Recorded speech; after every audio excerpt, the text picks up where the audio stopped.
Puji nama Tuhan, shalom teman-teman dewasa muda CK7 yang dikasihi Tuhan Yesus. Shalom. Sekali lagi shalom. Shalom. Apa kabar teman-teman semua? Saya percaya kita semua berada dalam keadaan yang baik-baik saja. Karena penyertaan Tuhan sempurna atas setiap kita, amin. Hari ini siap memuji Tuhan, amin. Pastikan jangan kasih yang setengah-setengah buat Tuhan Yesus. Yang siap memuji Tuhan sama-sama katakan, haleluya. Yes. Mari sambil bertepuk tangan teman-teman, kita rayakan kenaikannya.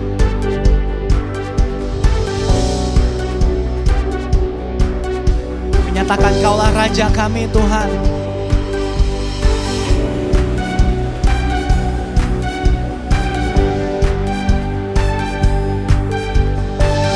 Haleluya. Come on, dewasa muda CK7, sama-sama katakan. Bersyukurlah kepadanya, bawalah pujian bagi Dia, karena Dia Raja, Dia yang perkasa. Tuhanlah kekuatanku, mazmur dan keselamatanku. Dia penolongku, yang beri hidupku. Kau yang berjaya, seluruh semesta sujud menyembah. Akulah kebangkitanmu, mujizat telah terjadi. Junjung kasih anugerahmu, kekal teguh dan mulia. Masyurlah perbuatanmu, Kau penyelamat hidupku. Kasih-Mu tiada tara, bertahta Kau Tuhan Rajaku. Haleluya.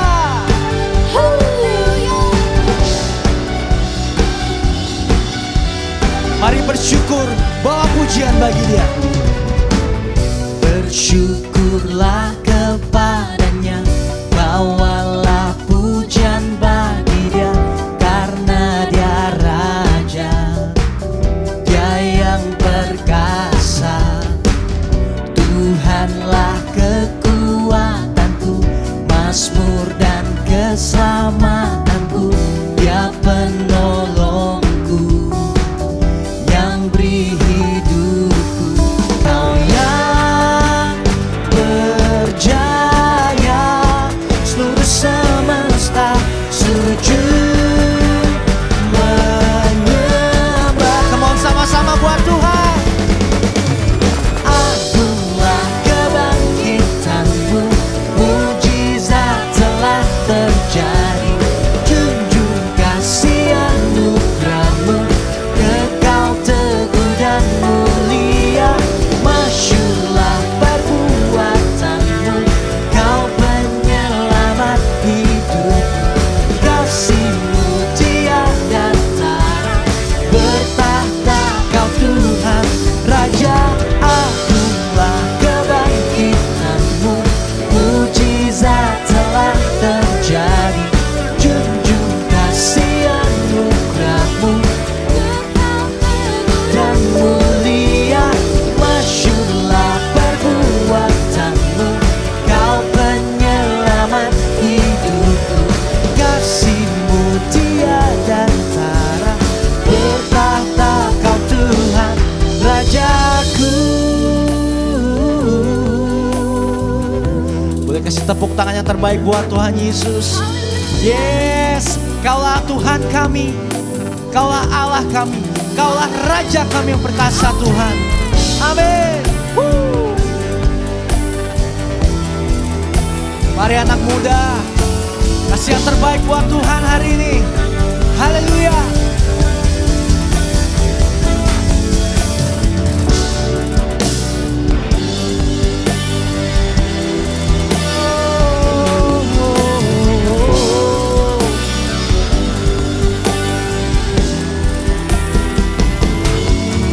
Kau yang berjaya, seluruh semesta sujud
sama-sama sorakan haleluya.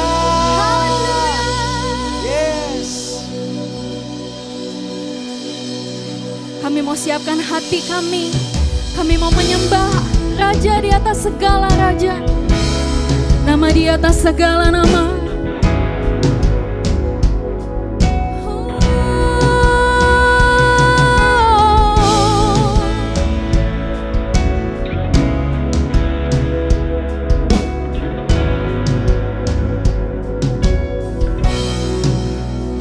By His stripes we are healed.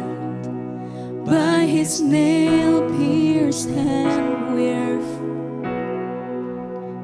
By His blood we're washed clean.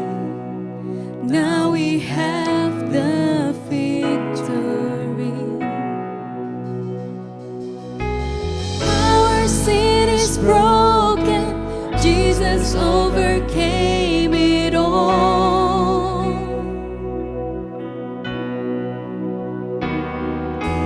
He has won our freedom. Jesus has won it all. Sing hallelujah. Hallelujah. You have won the victory.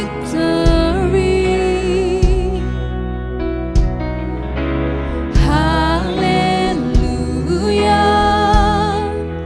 You have won it all for me. Death could not hold you down. You are the reason He seated in majesty. You are the reason King.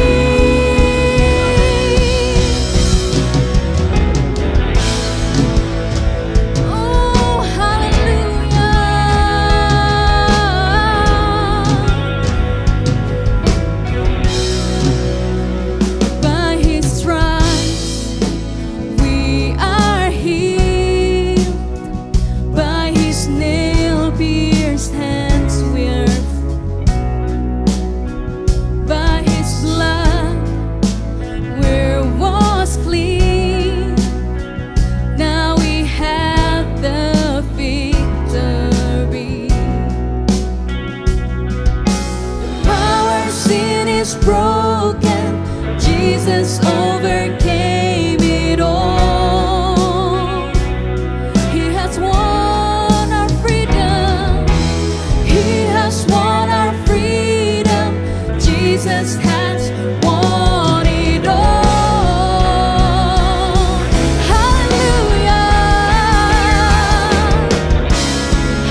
is risen, He is alive. He won the victory. Mari angkat kedua tanganmu, katakan, our God is risen, He is alive. The victory He reigns on high. Our God is risen. He's alive. He won the victory. He's on high. Let's sing again. Our God is risen. He's alive. Ini deklarasi kami, Tuhan, pengakuan kami. He's on high. Our God is risen. He's alive. He won The victory, He reigns on high. Hallelujah, You have won the victory. Hallelujah, Hallelujah. You have won it all for me. Death could not hold You down. You are the risen King, seated in majesty. You are the risen King. Sekali lagi katakan, hallelujah, hallelujah. You have won the victory. Sing hallelujah. You have won it all for me. Death could not hold You down. You are the risen King,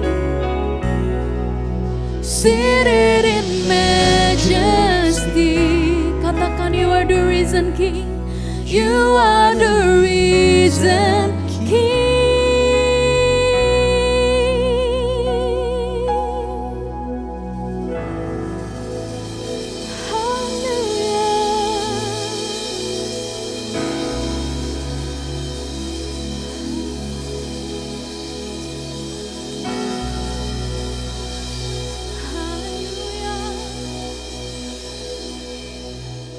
Saya ucapkan shalom dan kembali salam sehat buat dewasa muda CK7, 2PMers, Young Professionals and Couples. Tidak terasa kita sudah masuk dalam minggu ketiga di bulan September. Nah, saat ini kita mau sama-sama belajar. Sudah 9 bulan kita ada dalam tahun integritas. Apakah rasio kita dan rasa kita, pikiran dan perasaan kita sudah integrated, sudah menyatukah?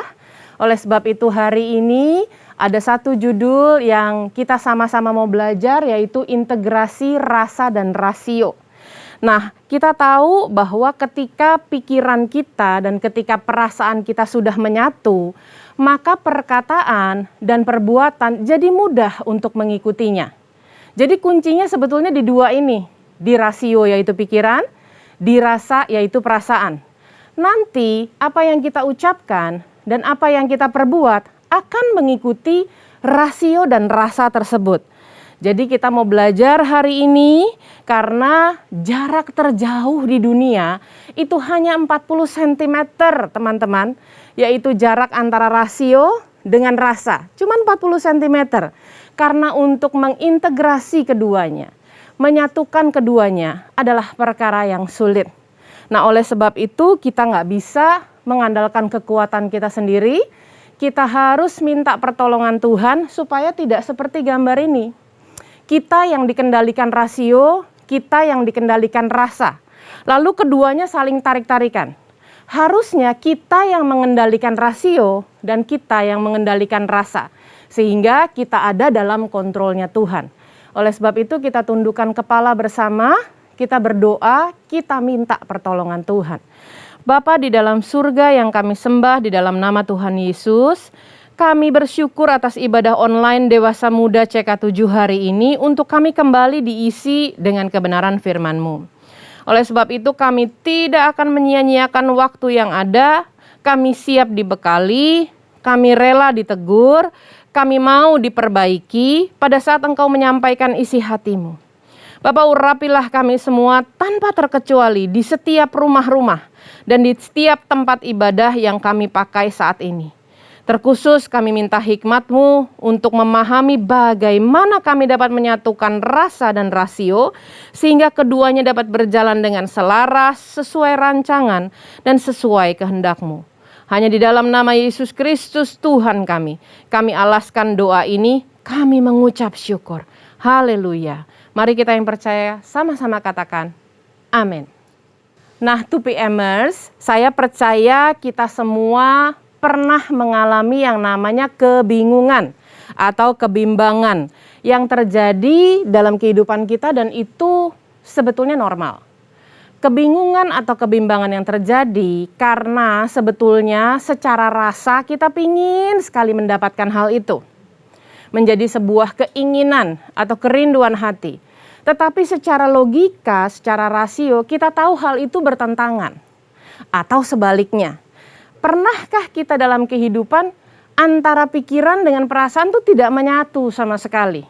Nah, oleh sebab itu, saya berikan gambar ini tadi sebagai judul supaya kita tahu bahwa inilah kenyataan di dalam hidup. Kalau kita tidak mengendalikan rasa dan tidak mengendalikan rasio, kita yang akan dikendalikan oleh mereka.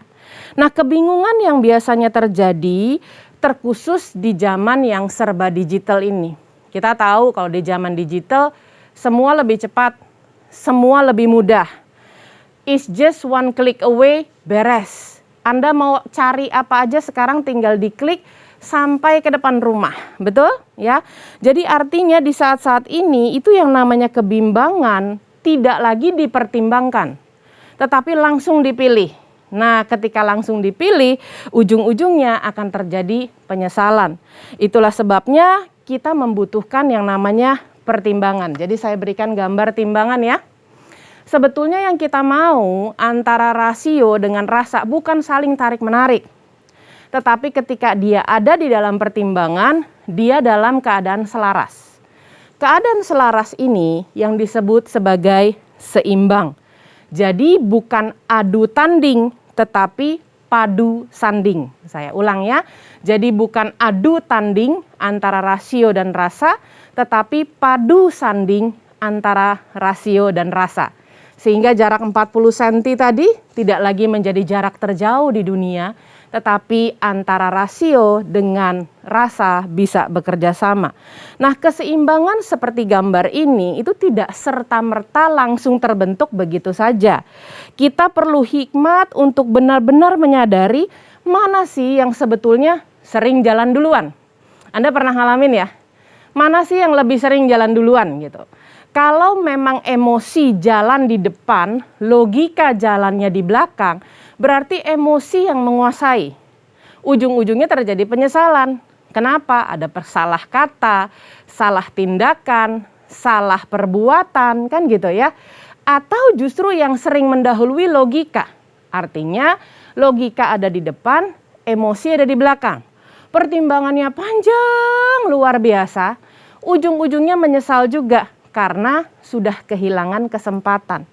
Nah, oleh sebab itu bagaimana cara untuk mencari yang pas, yang seimbang. Kita mau sama-sama belajar bahwa terkadang hati itu memerlukan waktu yang lebih lama untuk menerima apa yang sudah diketahui oleh pikiran kita. Kadang-kadang kalau orang dikatakan tidak berintegritas, itu adalah apa yang dia pikirkan tidak sama dengan apa yang dia rasakan. Akhirnya tidak sama dengan apa yang dia katakan. Sebetulnya sedih, dia akan bilang senang. Dan tidak sama dengan perbuatannya. Ketika dia bilang sedih, perbuatannya menunjukkan seolah-olah dia pura-pura bersukacita. Maka hidup tidak akan menjadi orang yang berintegritas. Nah, hari ini kita mau merenungkan Apakah kita benar-benar sudah menjaga hati kita dan sudah menjaga pikiran kita? Makanya kalau kita baca firman Tuhan, kita banyak ambil hari ini dari Amsal, di mana Amsal adalah satu pasal yang penuh hikmat dan penuh pertimbangan, khususnya di dalam Amsal 13 ayatnya yang ke-12, kita sama-sama baca dengan keras. Sekalipun saya tidak dengar suara Anda karena iman timbul dari pendengaran akan firman Tuhan. Amsal 13 ayat 12, harapan yang tertunda menyedihkan hati, dia tidak menyedihkan pikiran. Harapan yang tertunda menyedihkan hati, tetapi keinginan yang terpenuhi adalah pohon kehidupan. Teman-teman 2PMers, kita mesti tahu bahwa tertunda itu menyedihkan hati karena sebetulnya sudah terlintas di pikiran. Makanya kalau ada kata harapan, harapan itu hubungannya dengan sebuah angan-angan. Kalau kita bicara kita berharap, pasti sudah ada gambarannya di dalam pikiran kita, bukan di hati ya. Gambarannya sudah ada di pikiran kita, itulah sebabnya disebut angan-angan. Sudah ada gambarnya tetapi belum terjadi. Sedangkan kata keinginan itu bermakna desire. Kalau Anda baca dalam bahasa Inggrisnya juga bermakna longings of one's heart. Makanya yang namanya hati dan keinginan itu two in one. Atau dengan kata lain kita sebut sebagai kerinduan hati. Jadi hatilah yang selalu memiliki kerinduan. Hatilah yang selalu memiliki keinginan, bukan pikiran. Pikiran itu hanya terlintas saja, tetapi yang punya kerinduan, yang punya keinginan itu adalah hati atau rasa. Nah, saya ulangi ya, kerinduan atau keinginan adanya di hati, bukan di pikiran. Makanya kita tahu bahwa kita dicobai oleh keinginan kita sendiri. Jadi kita sama-sama belajar firman Tuhan, kita sudah tahu bahwa yang namanya rasa dan rasio harus seimbang. Lalu yang namanya rasa berhubungan dengan keinginan, berhubungan dengan kerinduan. Nah, masalahnya seringkali kita punya kerinduan dan kita punya keinginan yang tidak dipertimbangkan terlebih dahulu. Akhirnya jadi berat sebelah gitu ya. Nah, kita mau sama-sama belajar bagaimana caranya supaya dia seimbang. Tidak ada jalan lain. Anda punya keinginan, Anda punya kerinduan, masuk dulu dalam pertimbangan, lalu tanya sama diri kita sendiri. Ini betul-betul perlu enggak? Apakah ini betul-betul sesuatu yang harus saya dapatkan? Jawabannya iya dan tidak. Kalau seandainya tidak, ya sudah lepaskan. Tapi kalau jawabannya iya, Anda harus tanya lagi, untuk apa? Apakah ini mengacu kepada amanat agung? Kalau tidak ya nggak usah Bapak Ibu. Teman-teman semua 2PMers, disinilah kita dapat melihat bagaimana kita pegang kendali. Bukan rasio yang mengendalikan kita, bukan rasa yang mengendalikan kita. Sehingga kita pegang kendali atas keputusannya. Seperti apa yang tertulis dalam Amsal 25 ayat yang ke-28, itu bahaya sekali. Orang yang tidak dapat mengendalikan diri adalah seperti kota yang roboh temboknya. Artinya apa sih? Sudah tidak ada lagi pertahanan. Lihat satu hal, mau langsung. Emosi jalan di depan. Lihat satu hal, pikirin lama sekali sampai menyesal dan kehilangan waktu. Akhirnya tidak sesuai seperti yang diharapkan. Nah, masuklah dalam pertimbangan dan ambil 4 keputusan. Ada hal-hal dalam kehidupan ini yang harus dihadapi dengan segera. Artinya udah nggak bisa ditunda lagi. Tapi dia sudah masuk dalam proses pertimbangan. Ada halnya justru harus ditunda, sifatnya sementara. Bukan sampai selama-lamanya. Lalu kemudian ada yang sifatnya harus dilepaskan. Nah, yang dilepaskan sifatnya selama-lamanya. Ada juga yang sifatnya harus diperjuangkan. Saya belum bisa berkata iya saat ini, tapi saya janji akan saya perjuangkan. Dan bicara tentang mengendalikan pikiran, Alkitab tuh banyak sekali mengajarkan kita step-stepsnya, langkah-langkahnya. Jadi saya izin untuk membuatkan quote-nya agar kita lebih mudah memahaminya. 2PMers, sebetulnya sebelum kita mampu kendalikan pikiran, sebaiknya mulailah kenali pikiran kita. Kalau belum kenal tidak bisa mengendalikan. As simple as that. Ada di mana ayatnya? Di dalam Mazmur 139 ayatnya yang ke-23. Stepnya ada 3 langkahnya yang saya beri warna merah, warna biru, dan warna hijau. Supaya kita bisa bedah firman Tuhan hari ini, supaya kita tahu langkah-langkah konkretnya. Saya bacakan, selidikilah aku ya Allah, dan ini yang harus dilakukan, kenallah hatiku. Berarti dia langkah pertama. Langkah kedua, ujilah aku. Langkah ketiga, dan kenallah pikiran-pikiranku. Jadi sebelum yang hijau ini terjadi, Anda harus lakukan yang biru. Sebelum yang biru terjadi, Anda harus lakukan yang merah. Makanya saya buatkan quote-nya, sebelum kita mampu kendalikan pikiran, sebaiknya mulailah kenali pikiran kita. Sayangnya belum banyak orang yang mampu melihat yang berwarna biru, yaitu ujian, sebagai sebuah kesempatan. Malahan masih banyak orang yang melihat ujian sebagai hambatan. Padahal kita tahu kita tidak bisa naik kelas tanpa ujian. Nah, kita bahas bagian yang pertama, yang berwarna merah terlebih dahulu. Mengapa sih kita perlu mengenal hati kita?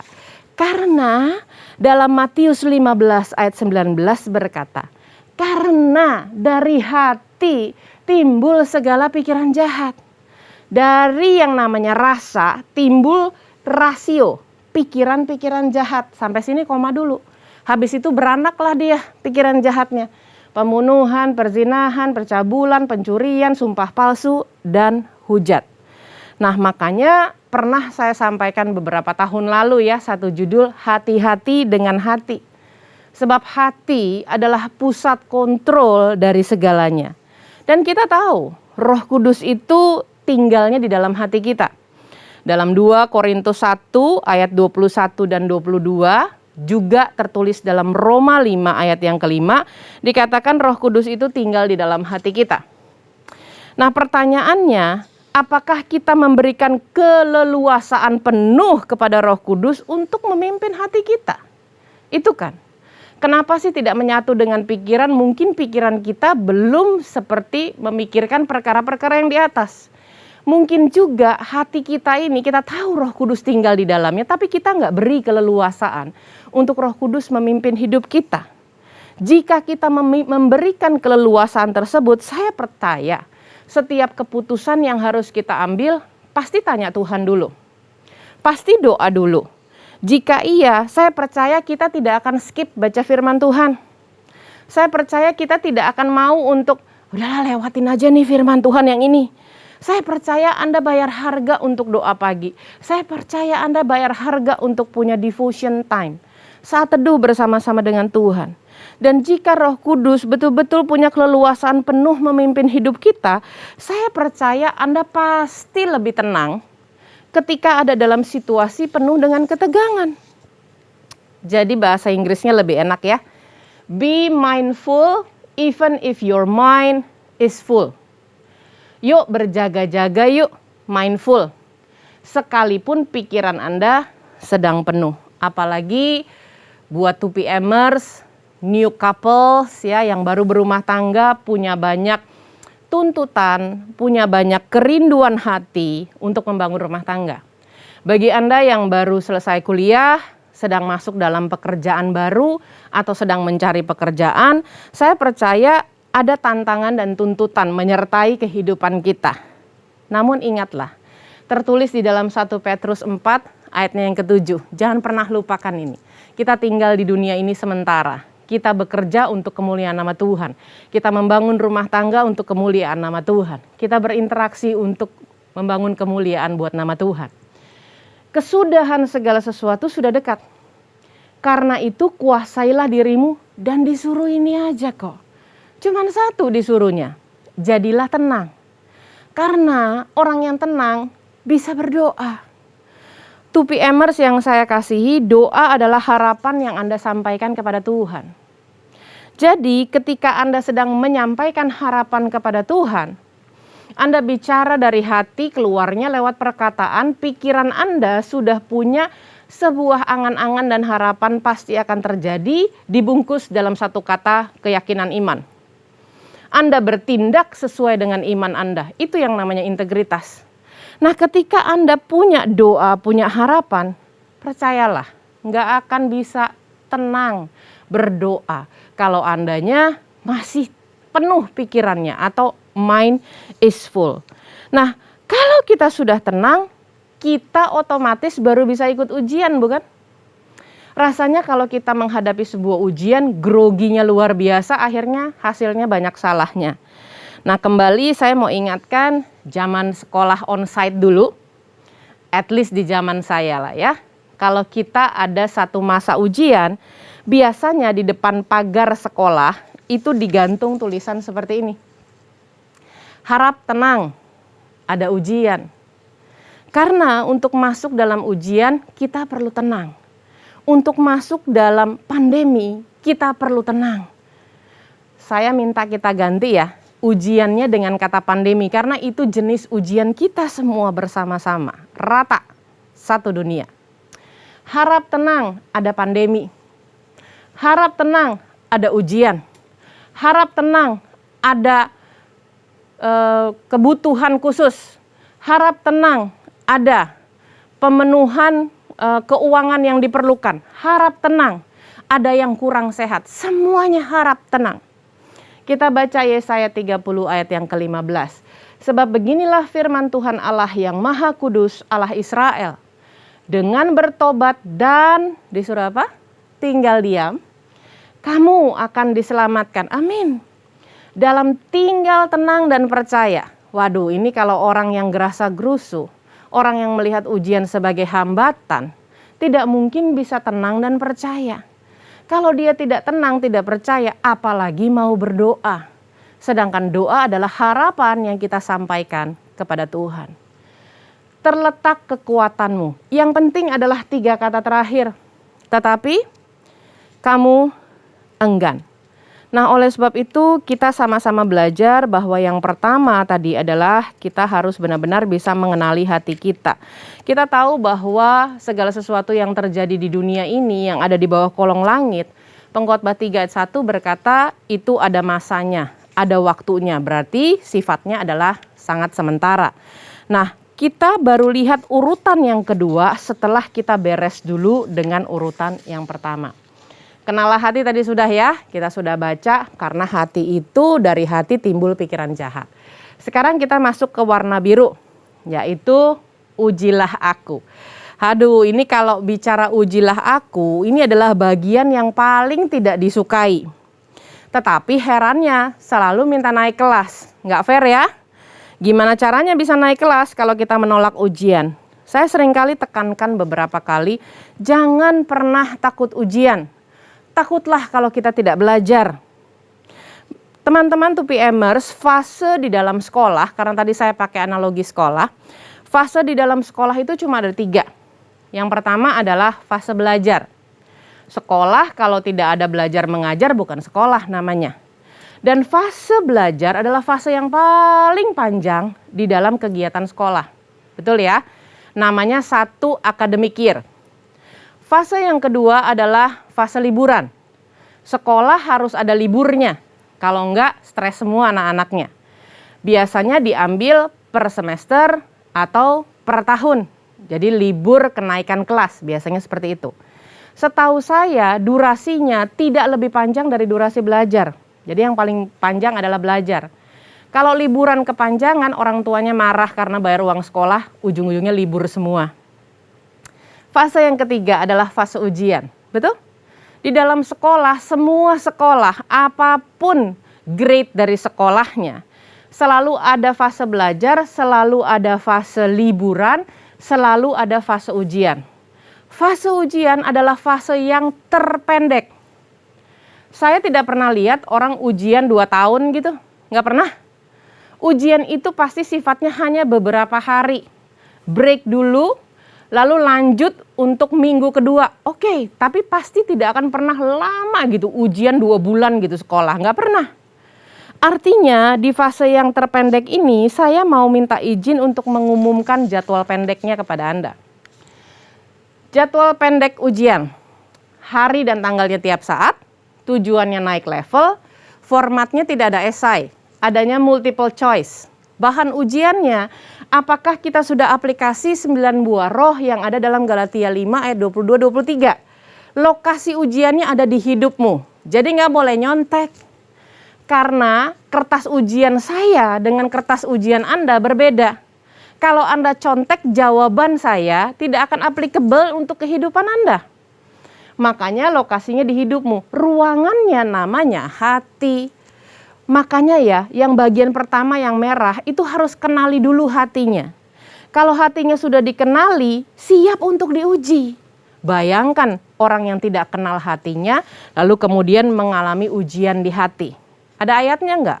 Tertulis dalam Amsal 21 ayat 2. Tadi saya sudah janji ya, kita banyak buka Amsal hari ini. Setiap jalan orang adalah lurus menurut pandangannya sendiri. Tetapi Tuhanlah yang menguji hati. Enggak dibilang Tuhanlah yang menguji pikiran. Tapi Tuhan menguji hati. Nah, kalau kita sudah lihat dalam kehidupan kita, ada yang namanya ruang ujian di hati, nama sekolahnya adalah sekolah kehidupan. Saya permisi mau tanya, sudah belajar belum tadi pagi? Dalam devotion, dalam doa fajar yang CK7 siapkan tiap-tiap hari dari Senin sampai dengan Sabtu.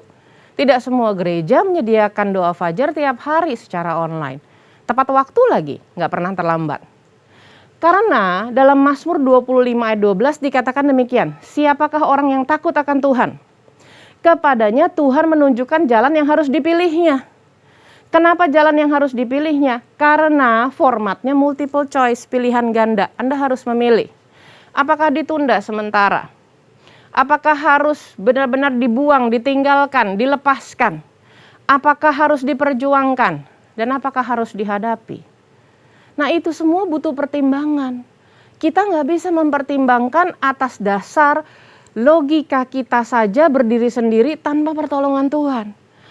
Emosi kita berdiri sendiri tanpa pertolongan Tuhan. Akhirnya keduanya jadi serasa diadu, bukan dipadankan. Itulah sebabnya setelah kita masuk dalam yang pertama tadi berwarna merah kenali hati, yang kedua adalah yang berwarna biru ujian hati, baru kita bisa masuk ke yang warna hijau. Barulah kita kenali pikiran-pikiran kita. Pertanyaannya simple. Kalau tadi ditanya kenapa harus mengenali hati?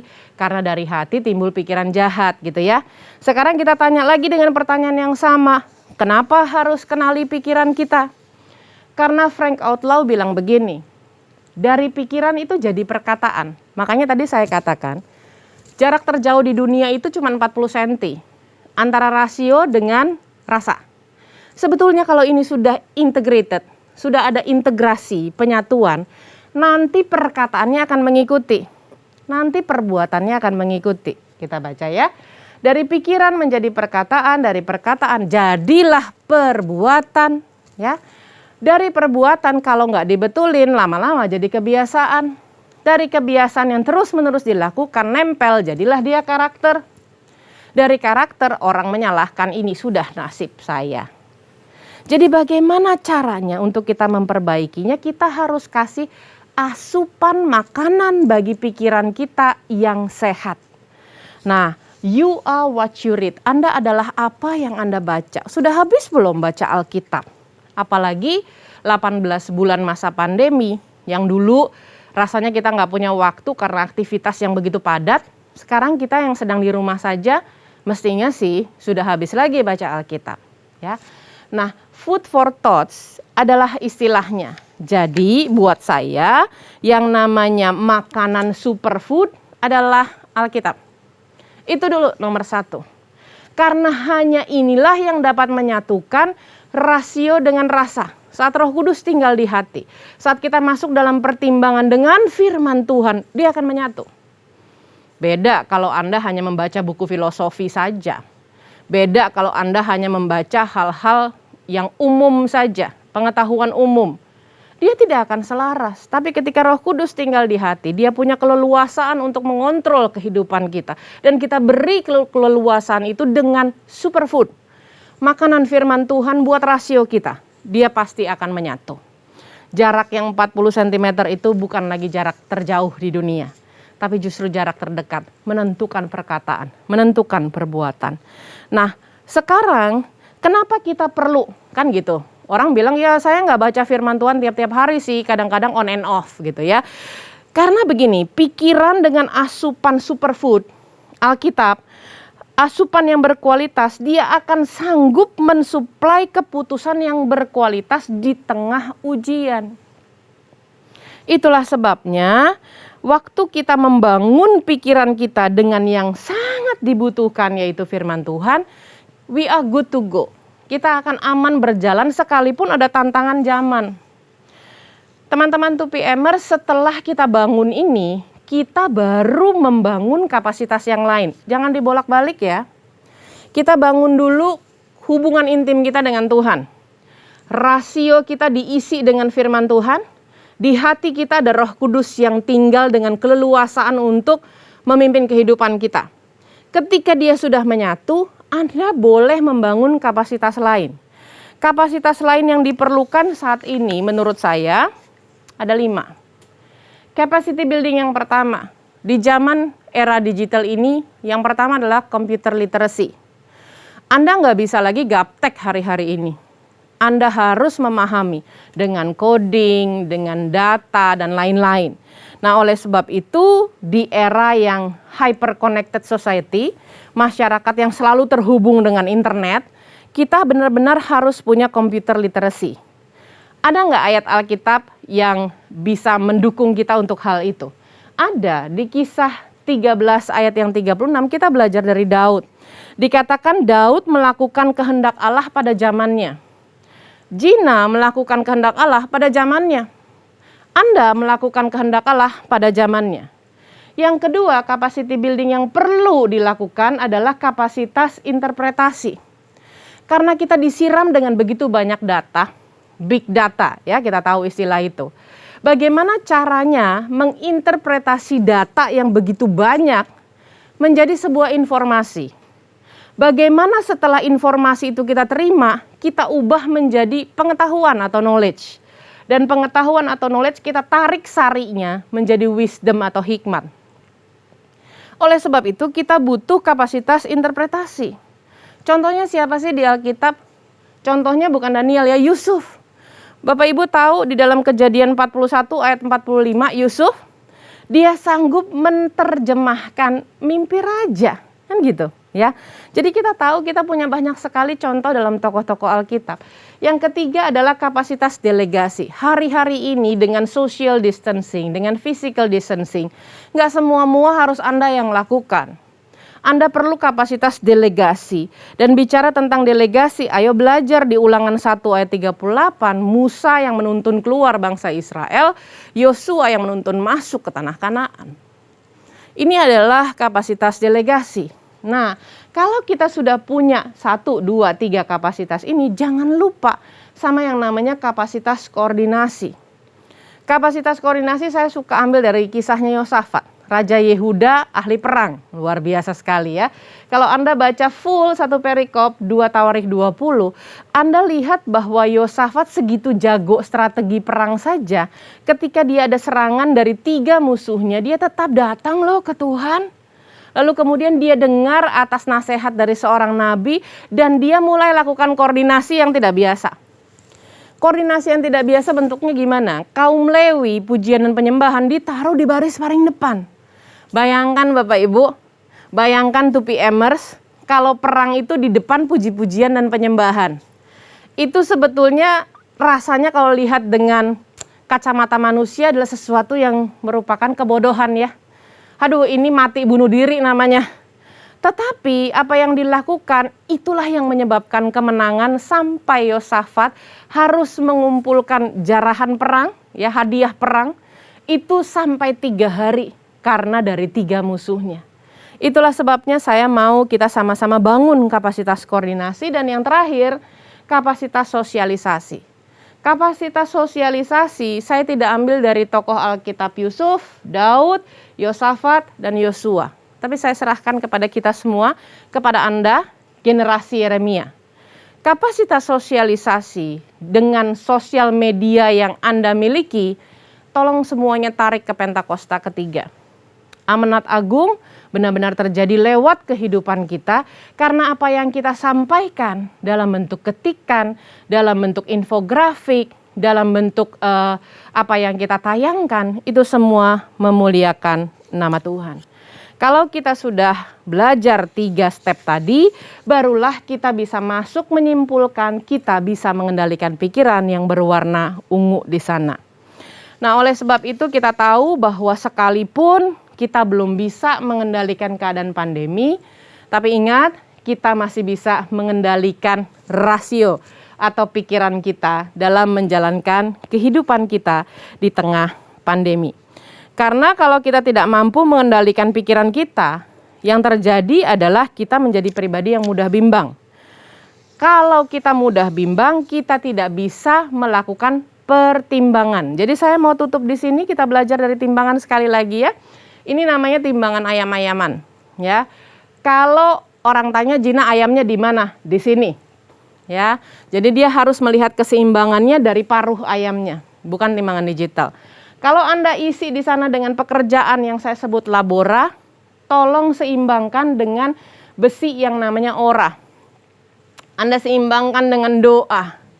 Karena apapun yang engkau lakukan, engkau ingin isi penuh wadah yang di sana, engkau isi penuh juga secara rohani. Doa dan kehidupan keintiman Anda bersama-sama dengan Tuhan. Ketika kita diminta untuk taat prokes dan tertib PPKM, ibadah kita juga harus jalan dengan baik. Makanya saya tulis kekuatan bekerja untuk memenuhi mangkuk takar akan terasa ringan bila disertai kekuatan berdoa. Rasa ringan dan bukan menjadi beban itulah yang disebut keseimbangan di dalam hidup. Sama halnya dengan doa dalam ibadah kita. Bukan artinya digunakan sebagai jurus kebal. Hati-hati ya, jangan berasa doa itu jurus kebal ya. Namun menjadi keseimbangan dalam melakukan prokes lewat tertib PPKM. Jangan sampai ketidaktaatan menjadi beban bagi banyak pihak. Di akhir slide saya berdoa, doa saya ini satu. Supaya Filipi 2 ayatnya yang kelima benar-benar digenapi dalam kehidupan kita. Hendaklah kamu dalam hidupmu bersama menaruh pikiran dan perasaan yang terdapat juga dalam Kristus Yesus. Tuhan Yesus memberkati, kita tundukkan kepala, kembali kita berdoa bersama. Terima kasih Bapak, kami sudah dibekali, ditegur, diperbaiki untuk memiliki integrasi rasa dan rasio, terkhusus di dalam tahun integritas ini, karena itulah yang akan membawa kepada integrasi perkataan dan perbuatan kami. Kami imani semua yang kami dengar hari ini termaterai dan kami sanggup menata diri kami lebih baik lagi untuk hormat kemuliaan nama Tuhan. Bapak terus tuntun kami dalam kebenaran firman-Mu karena kami tahu segala sesuatu yang terjadi dalam hidup kami tidak akan pernah lepas dari kontrolnya Tuhan. Terima kasih Bapak dan hanya di dalam nama Tuhan Yesus Kristus kami alaskan doa ini. Haleluya. Amin. Tuhan Yesus memberkati. Stay safe.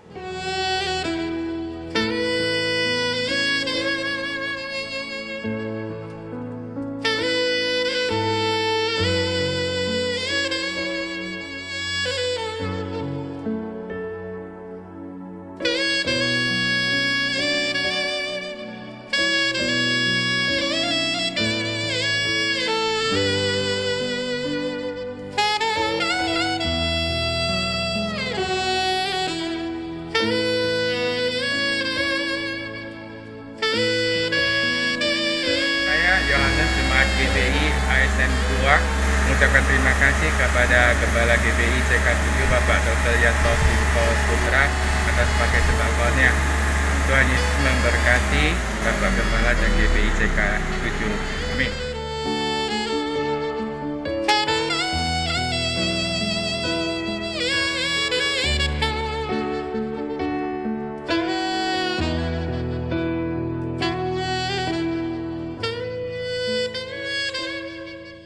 Shalom komunitas dewasa muda di CK7, terima kasih sudah berjoin bersama kita dari awal ibadah sampai sekarang. Semoga kita semua diberkati dan ada dalam perlindungan Tuhan. Pertama-tama saya mau mengucapkan terima kasih untuk pembicara yang sudah memberkati kita dengan luar biasa melalui firman Tuhan yang menguatkan dan membangun iman kita. Nah, hari ini saya akan mengajak saudara-saudara untuk memberikan persembahan dan perpuluhan, dan detail bisa dilihat di layar saudara-saudara semuanya. Saya akan membawakan beberapa pengumuman saudara-saudara komunitas dewasa muda di CK7 bahwa kami memiliki kul-kul yang khusus untuk para dewasa muda, yang professionals dan yang couples.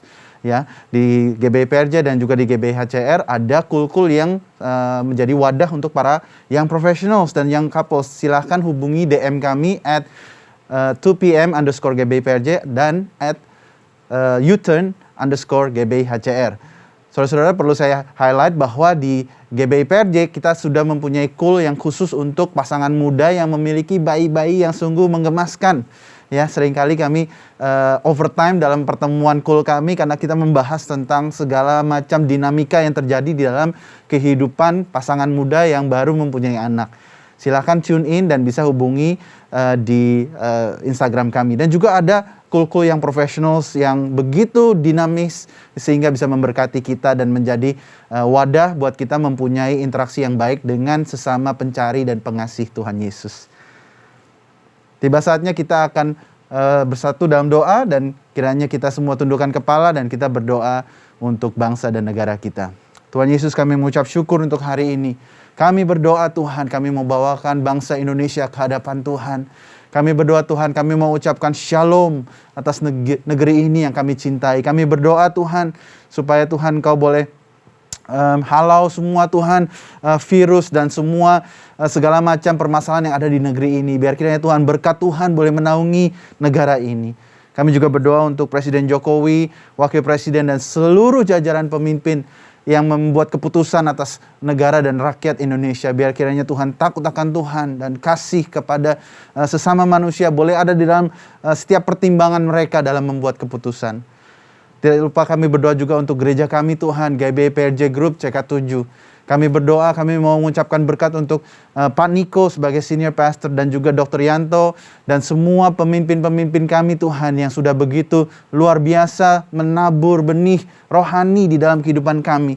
Kami berdoa Tuhan, tangan perlindungan-Mu nyata di dalam hidup mereka. Kami berdoa juga Tuhan supaya gereja kami menjadi perpanjangan tangan Tuhan untuk menolong banyak Tuhan yang membutuhkan baik secara jasmani ataupun rohani Tuhan Yesus. Kami juga berdoa untuk tenaga medis yang ada di garis depan dalam melayani masyarakat dalam menalangi kasus COVID ini. Kiranya Tuhan berkati mereka, berikan mereka kekuatan, penghiburan. Tuhan, supaya mereka juga mempunyai kebijaksanaan untuk menolong banyak orang Tuhan Yesus. Terima kasih Tuhan Yesus. Jemaat-jemaat Tuhan, kiranya Engkau angkat tangan di hadapan Dia dan terima berkat dari Allah Bapa, kasih setia Kristus Yesus dan penyertaan Roh Kudus boleh ada bersama-sama kita semua, para young couples dan young professionals. Biar apa yang Kau lakukan itu dijadikan Tuhan berkat. Apa yang Kau buat, apa yang Kau ucapkan itu menjadi berkat buat banyak orang.